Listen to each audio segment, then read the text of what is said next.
Horror is a choose-your-own-path horror audio game and is available on the Apple and Android store. By purchasing the app, you get the full exclusive game with 10 choose-your-own-path horror audio stories.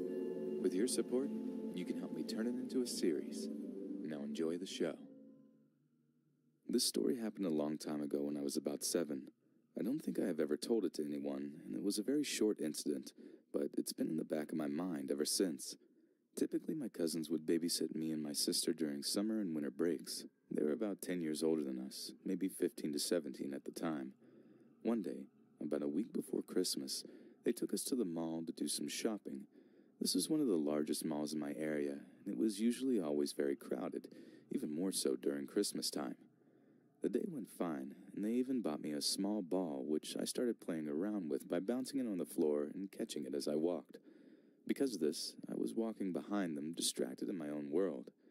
After we had finished shopping, we exited through the main doors, which were the most crowded, and just as we were crossing the street to go into the parking lot, some guy, my guess would be about 40-plus years old, grabbed me by the hand and started pulling me to a van right across the street. I remember the van very clearly. It was one of those conversion vans popular in the 90s with drapes on the window, red with thin gray stripes running through the sides, and van doors. One of the back seat doors was open and you could see a woman sitting on the driver's seat. She was about the same age as the guy, and you can tell that the engine was running. At the time, I didn't really know what was going on. I just thought it was weird in a sort of funny kind of way. Why is this guy grabbing me? As I remembered, I thought he just got confused and grabbed me by accident, thinking I was his son or something. So I shouted my cousin's name, and she quickly looked my way. She was just a few steps ahead, and as soon as she sees me, she runs to me, quickly grabs my arm with both hands, and starts shouting as loud as she can. It wasn't until I saw her freak-out face that I realized that something bad was happening. As soon as she grabbed me, the guy just lets go, gets in the van, and they drive away. They didn't really tell the cop or call mall security. They were teens, so my guess is that they didn't really know what to do. They were just happy nothing happened. As I said, this was a very crowded day. As I got older and reflected more on what happened that day, I would understand more and more the severity of the situation. I wondered what would have happened if my cousin hadn't heard me calling her name within all that noise and multitude that was crossing the street with us. I wasn't even shouting out at the top of my lungs. I just called out her name rather calmly. So I was very lucky that day. But later that year, a kid was kidnapped in a local park. It was a very famous case that made headlines all around the county. They never found the kid, and I've always wondered if it could have been the same guy.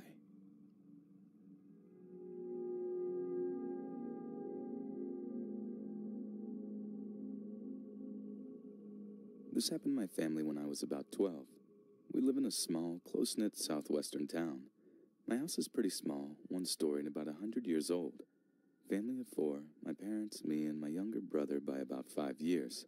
We used to leave our front door unlocked, mostly because we didn't ever think something like this could happen in our town. It was Christmas night, so we all went to bed pretty early since we're more of a Christmas Eve type of family. Me and my younger brother had each gotten $200 cash from my grandpa to help pay for summer camps as a Christmas gift, and it was sitting in my mom's desk drawer inside her very tiny office. At some point during the night, that money was stolen, along with my mother's car, which was promptly crashed down the street. I was asleep on the living room couch, which is right next to our front door. Important note, our front door is loud. It's made of really old wood and is super heavy, and so it creaks almost every time you open it. Our 2 back doors were locked, so they must have come in through the front. Basically, whoever it was must have walked within a foot of me to get inside the house. That's creepy and off-putting, but what really gets me is my mom's car. My mom keeps her keys in her jacket pocket, which hangs inside my parents' bedroom, on the wall across from their door. Again, you have to walk within a foot of my parents' bed to even get there. But even if my parents had slept through a nearby intruder, how did they know where my mom kept her keys, and where she hung her jacket every night? It's not an obvious spot to put your keys, and they apparently knew exactly where to go. Even grabbing the cash from the desk drawer makes sense. A lot of people keep important stuff there. The car thing just doesn't make sense to me. They crashed it right down the street, like literally into the telephone pole at the end of our street. So we figured they were probably drunk, which raises even more questions. How were they able to open our super loud door and walk right by me without me even noticing? And how were they able to steal the cash and my mom's keys from right under our noses? Both me and my mom assume that it's probably someone we knew or know, but we have no idea who it would be, and we probably never will.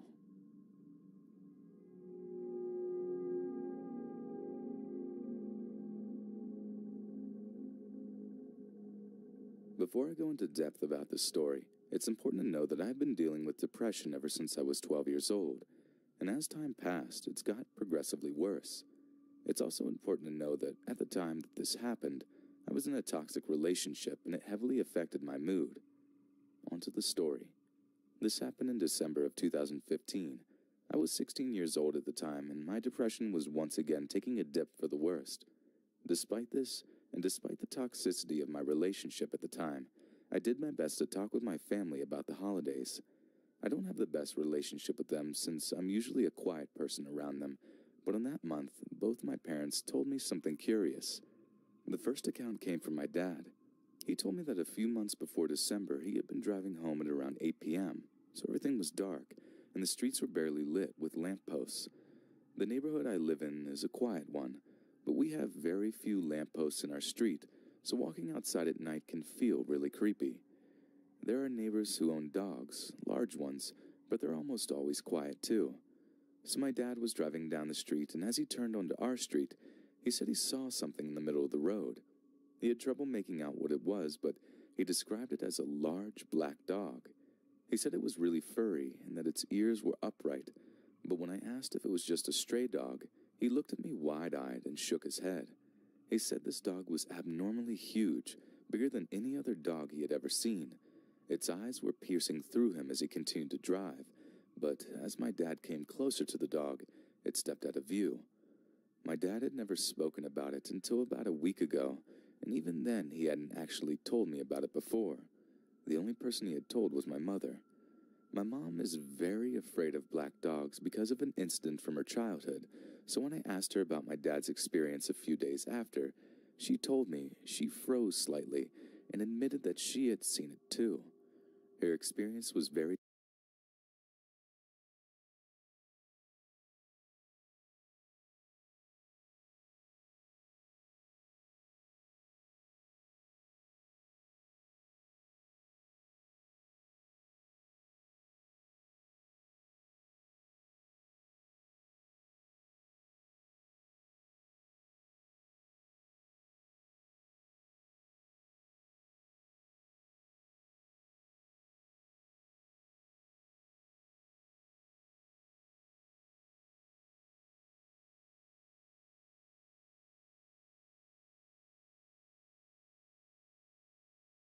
said this dog was abnormally huge, bigger than any other dog he had ever seen.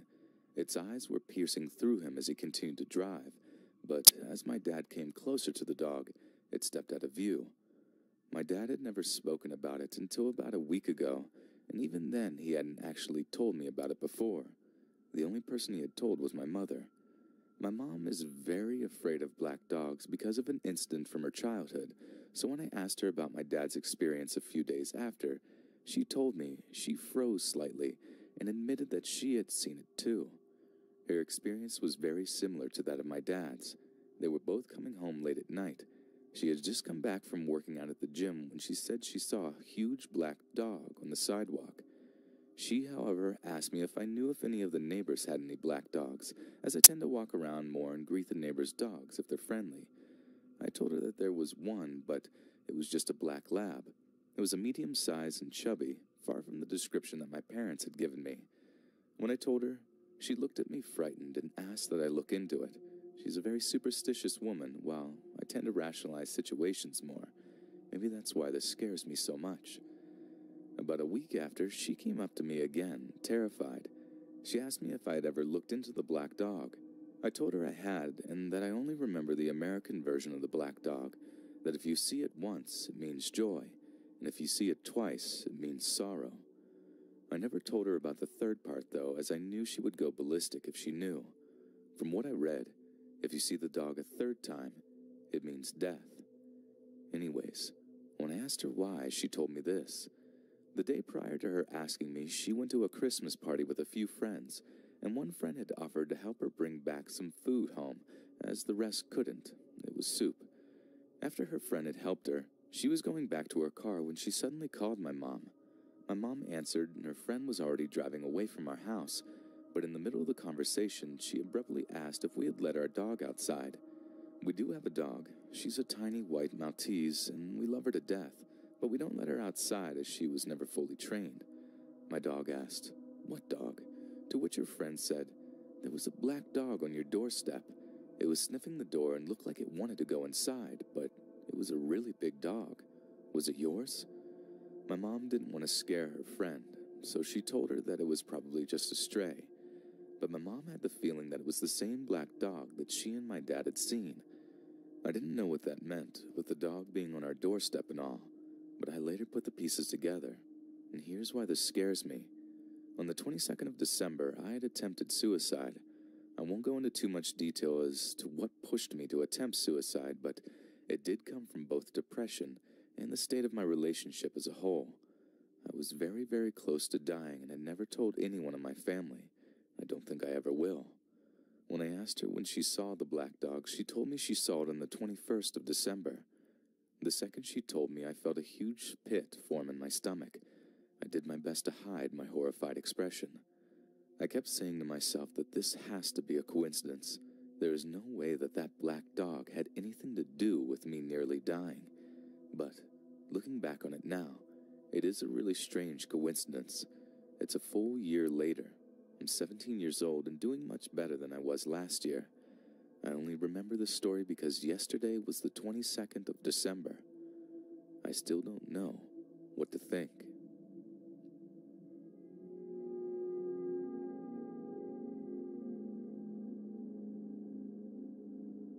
My grandfather suffered from Alzheimer's disease and passed away 2 days before Thanksgiving. My grandmother is now living alone, so my mom has spent a lot of time over there keeping her company and helping her out around the house. She went to her house on Christmas to go with my grandmother to church before the rest of the family got there, and while my grandmother was getting ready, my mom was in the kitchen on her phone checking Facebook. Out of nowhere, this old Christmas music box in one of the bedrooms started playing by itself. It was the very last part of the melody to Silent Night, Sleep in Heavenly Peace. It played that one line at normal speed and just stopped before it could loop. I'm a skeptic, and no music boxes can do this for various reasons, but hearing that it only played that one line makes me want to believe that it was my grandfather letting his family know that he was at peace and no longer suffering. Just wanted to share this story because even if it's just the mechanism becoming unjammed, it gave my mom a feeling of peace and relief when it happened. Either way, the story both touched and freaked me out at the same time. Hearing that would have given me goosebumps.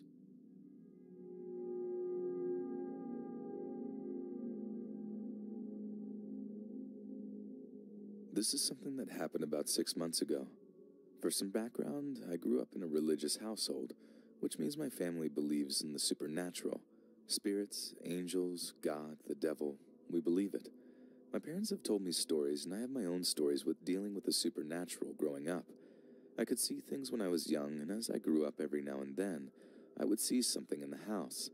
I also have stories of sleep paralysis, astral projection, and lucid dreaming if you're interested in hearing about those another time. Now, in Christmas of 2015, my then-fiancé bought me a huge panda bear that was almost as tall as me. I loved it and slept with it in my bed. After we got married and I moved into his apartment, there wasn't much room for the panda, so we placed it into the storage closet. Now, what happened this day is something that has not happened to me in over a decade.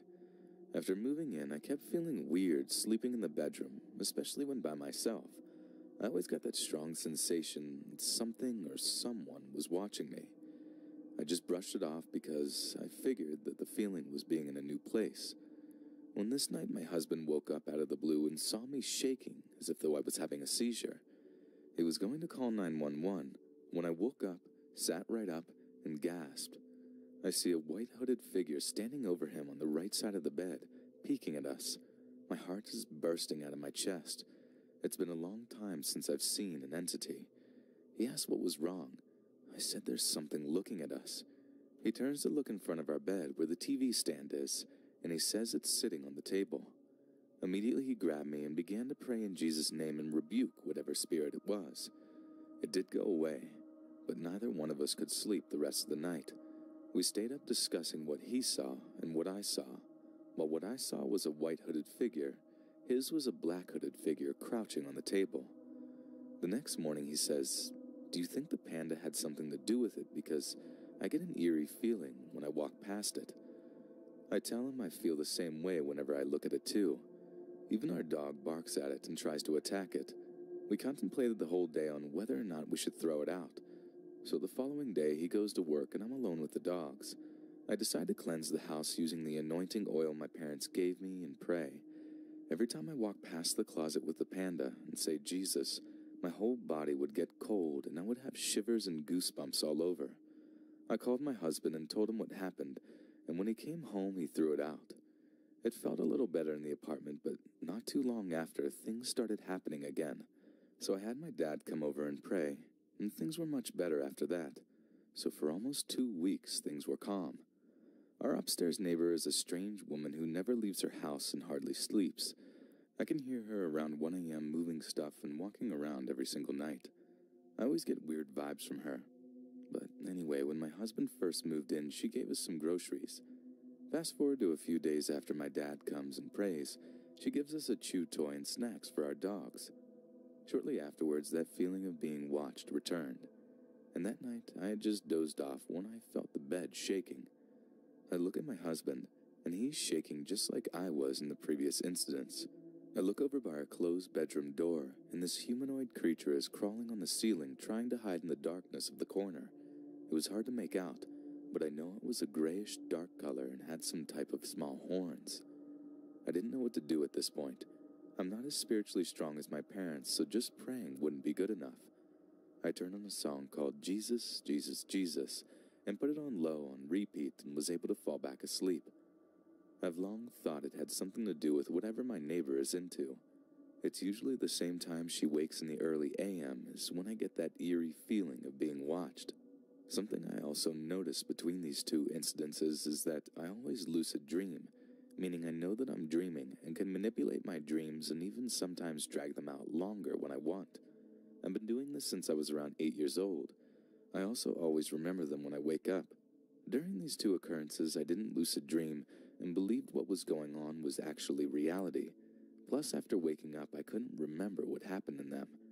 It felt as whatever that spirit is was implanting those dreams in my head. I threw out the dog toy and had both my parents come back and pray and do a cleansing with the oil. Now, every now and then, if I don't pray throughout the house, that feeling comes back, and I see shadows move out of the corner of my eye. So I have to constantly pray and anoint the house every few weeks. Our lease is up in April, and hopefully we can move by then.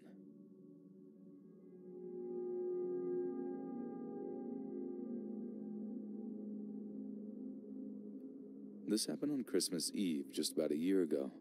I was visiting my family on my stepdad's side with my biological mother, and after most of my relatives had left, I found myself with a photo book in my lap.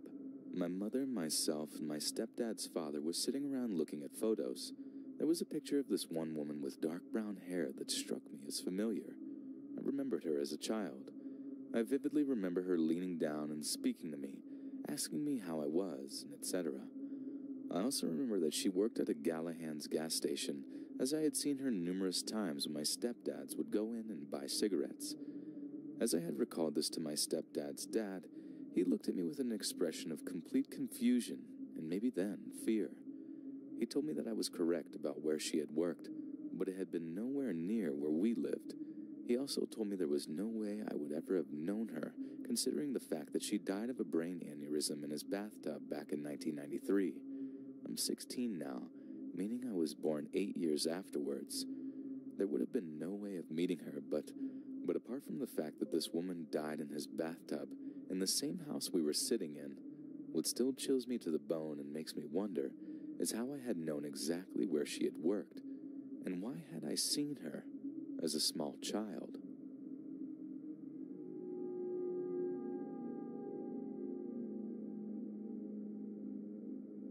I go to an all-girls boarding school, and there are 9 junior and 4 senior boarding houses. The junior houses are for girls between 11 to 16, and the senior houses are for girls 16 to 18.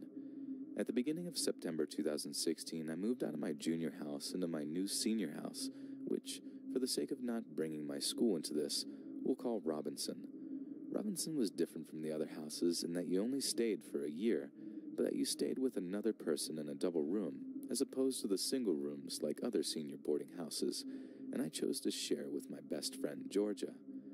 For various reasons, I ended up going back to school 2 days early with only a handful of other girls.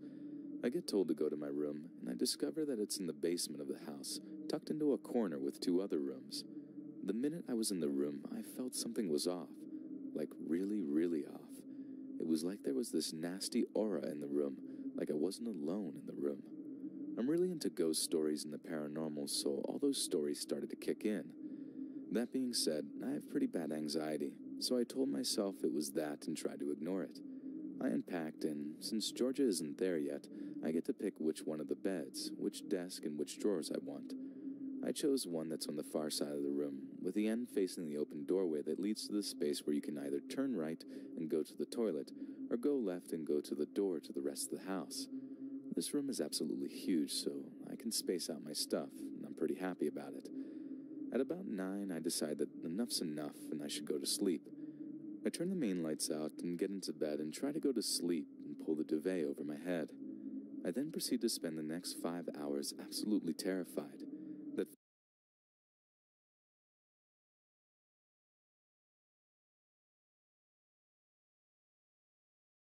the house.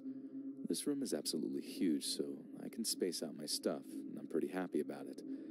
At about 9, I decide that enough's enough and I should go to sleep. I turn the main lights out and get into bed and try to go to sleep and pull the duvet over my head.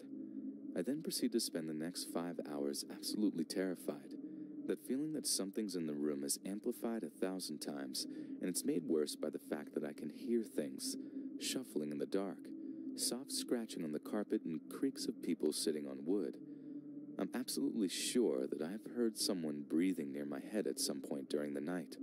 I'm so terrified that I have to psych myself up to even change position, sure that something will jump onto me. I'm exhausted in the morning, and when I finally woke up, I realized that although it's not as strong or as powerful as during the night, the feeling that something is in the room with me is still there.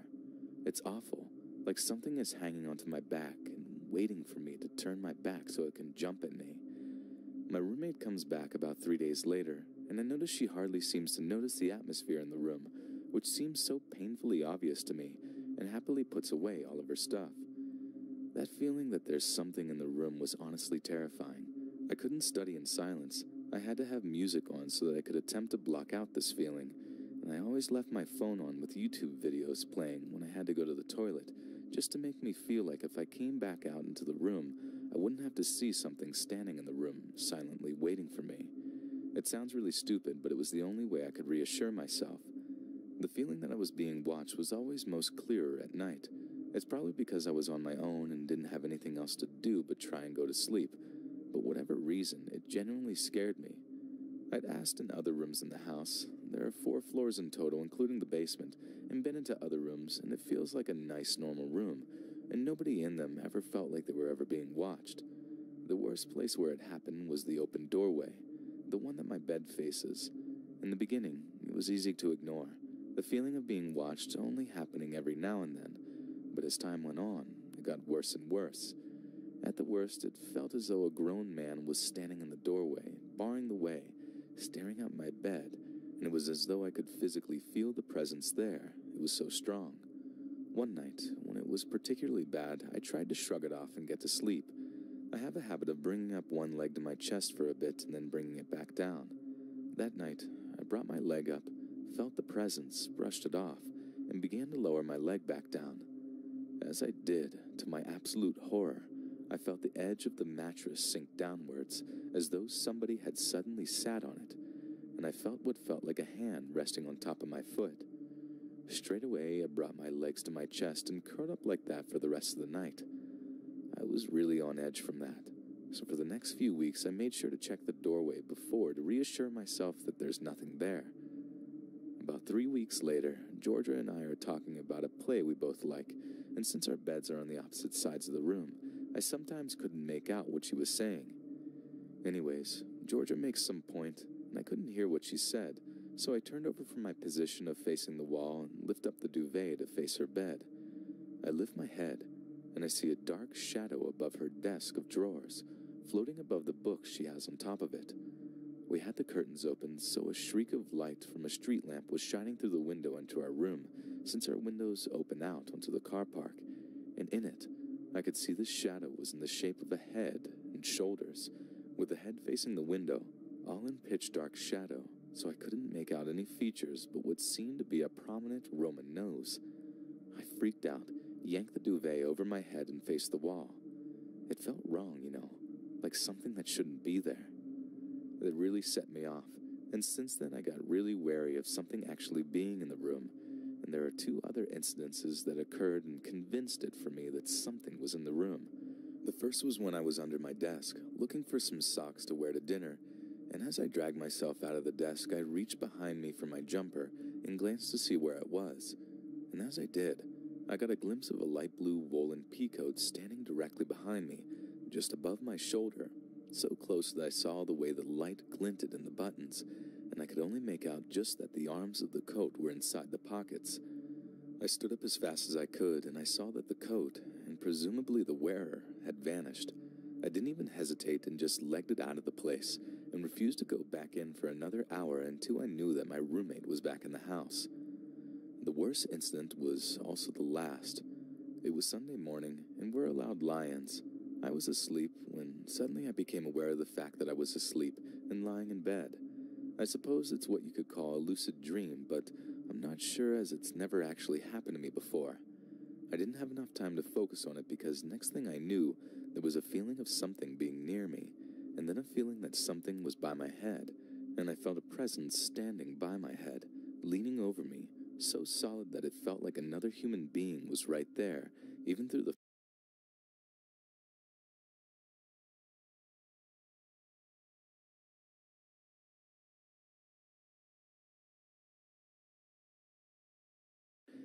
fog of my sleeping mind.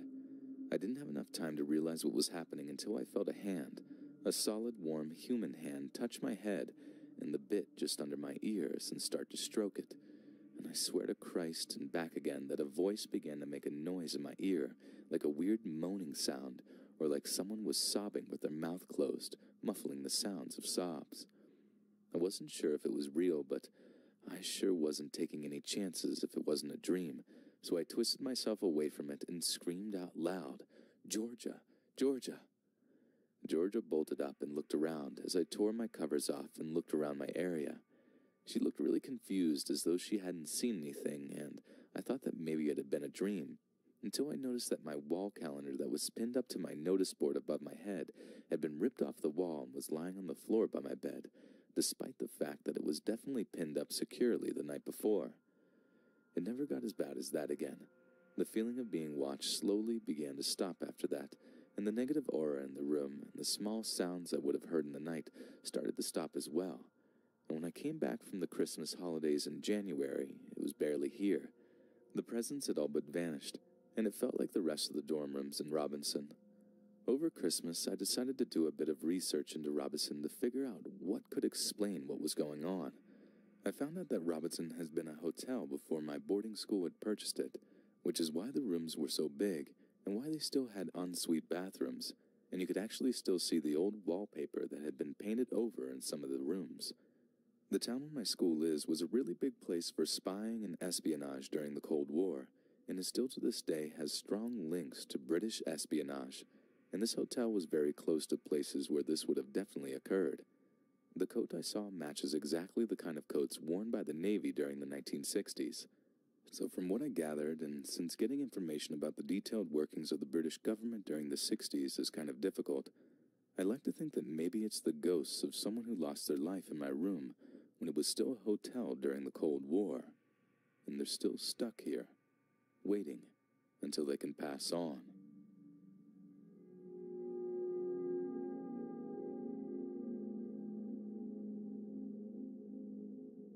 I'm currently 18 and my dad passed away in an accident when I was very little in 2005.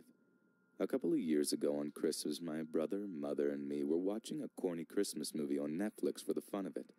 It was the 1998 version of Jack Frost, where a father dies in an accident but comes back to life as a snowman to be with his kid. In the other side of the room we were in, my mom had an iPod that was hooked up to a speaker. Near the end of the film, there was a scene where the dad acknowledges that he has to pass on and tells his family he loves them as he starts to melt.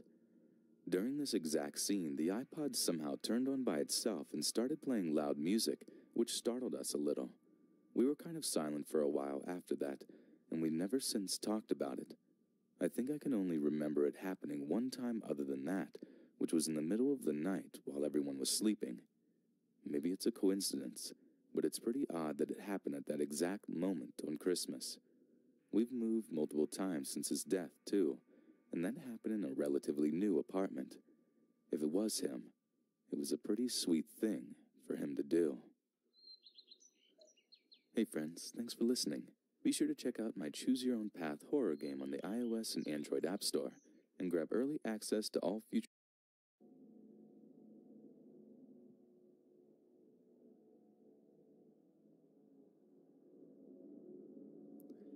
This was about 15 years ago. My parents went out for a nice dinner for their anniversary and decided that I was old enough and responsible enough to be left alone for a few hours on a weeknight. I was almost 9 and we owned a fairly protective dog at the time, so it all seemed fine. They leave, tell me to lock up and to call if anything happens. I do so and proceed to party around the house like a rock star. 'Cause dude, I had the whole dang house to myself and I could do whatever I wanted. Halfway through a Sailor Moon marathon, I get a knock on the door. I'm confused as all get out because it's only been about 2 hours, and they said they probably wouldn't be back till around 10 anyway. I guess Mama has left something she needed again and swung by to grab it. My front door is a system of 2 doors, a super old, thick wooden door. The house was originally built in the 30s, and this door is still the original piece. And then outside of that, at the time, a screen door. My dog is going crazy at the front door, but I just pull her back to calm down, because she had a tendency to be reactive to most noises. Well, it's not my mom at the door. Some middle-aged man I've never met before in my life. Papa is now basically feral, so I keep the screen door firmly closed and a hand on her collar as I ask the man what he wants. He starts in on this weird convoluted story about how he has 2 young twin daughters and how they got into a fight and that one of them ran away. Now this man now claims that he believes that his daughter is hiding in my house and would like to come look for her.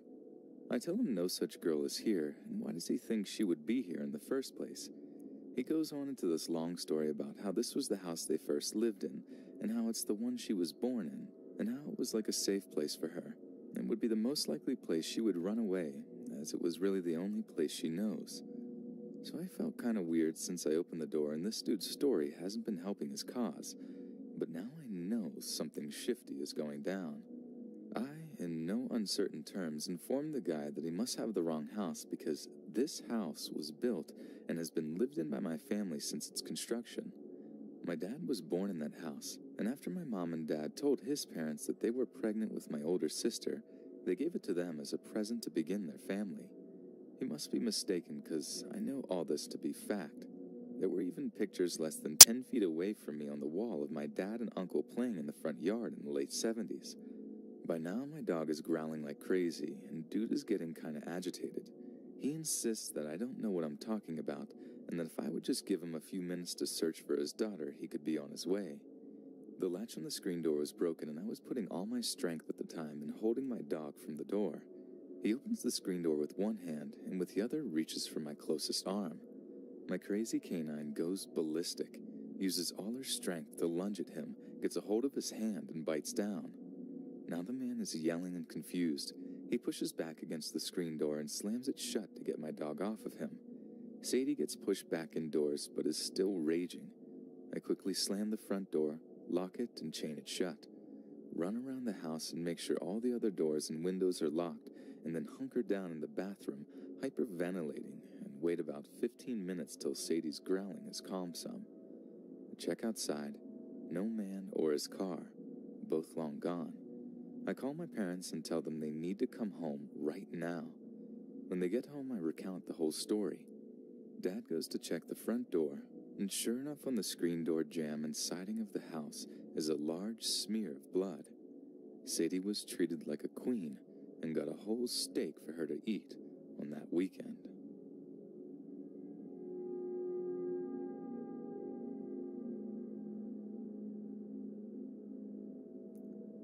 Me and my sister were both 16 and 13 respectively. My sister and I were home alone while my parents were out of state for a couple of days to attend the funeral of a longtime family friend. Our grandfather lived only a couple of miles away and was originally supposed to babysit us, but he trusted my sister and I would be fine, and he would be on call if anything were to go awry. Well, of course something did. Just our luck. It was around 10 p.m. or somewhere close to that on the second night, and I was upstairs in bed trying to sleep after a long day of biking around with a couple of friends. My sister suddenly came running up the stairs, which she almost never did unless she was in a hurry for some reason. She came into my room and was frantically talking to someone on the phone. I lied there in confusion while she talked. I don't remember exactly what was said, but when she hung up, she hugged me and told me that everything was all right and that Grandpa was on his way. What happened was that my sister was sitting outside on our stoop talking to a friend of hers on the phone when a pickup truck came rolling onto our driveway. My parents don't own a pickup truck, so it immediately threw up a red flag. Once she saw a man get out carrying a duffel bag, that's when she came running inside and called her grandfather. My grandfather may have been 60 at the time, but he's no pushover, being 6'4" and having the strength of Godzilla with a demeanor to match when it comes to protecting his loved ones. He also owned firearms, which I wouldn't doubt a second he would bring along in case things really hit the fan. He also owns firearms, which I wouldn't doubt for a second he would bring along in case crap really hit the fan. We also lived in an area where the police would take a bit of time to reach, which is another reason why my sister called him and not the authorities, just in case anyone was wondering why call him and not the police. Suddenly, we hear what sounds like a door being kicked open downstairs. Almost immediately afterwards, we begin barricading my bedroom door, since none of the bedroom doors had locks on them at the time. Once we're done, she looks out the window while I sit there, covering myself with my blanket. All the while, we hear footsteps downstairs on our hardwood kitchen floor. My sister then looked around the room and asked if I had a bat or something, which I did in my closet. My Louisville Slugger that I used when my parents made me play baseball when I was in elementary school. I also had a hockey stick, but who would use that as a weapon unless in a very circumstantial situation? She rummaged through my closet and found it, then stood next to the door while I ducked down behind her, thinking maybe I should grab the hockey stick, but it's much less intimidating than a bat, unless this burglar has some sort of PTSD associated with hockey, then this is the ultimate weapon. We then hear the sound of a gunshot, followed by a man yelling out in pain. The sound of both I can still hear even to this day when I think about it hard enough. My sister and I are standing by the door, almost sobbing, when about a minute later we then hear my grandfather yell out our names, asking if we're all right, to which we both yelled out simultaneously that we were. My sister and I pulled the dresser and various other objects out of the way of my door, and we both went out into the hallway. We heard my grandfather on the phone with 911 as we stood at the top of the stairs. When the police and ambulance arrived, the man who had broken in was taken out on a stretcher, to which I later learned was shot in the abdomen. My grandfather had come in through the same back door and found this man in our kitchen, looking through drawers. When he came at my grandfather with one of our kitchen knives, that's when he was shot. The man almost died from blood loss, but ended up surviving, and I hope he's learned his lesson, both through being incarcerated and by being shot in the abdomen and almost losing his life. But, of course, you never know with certain people, especially the nefarious ones.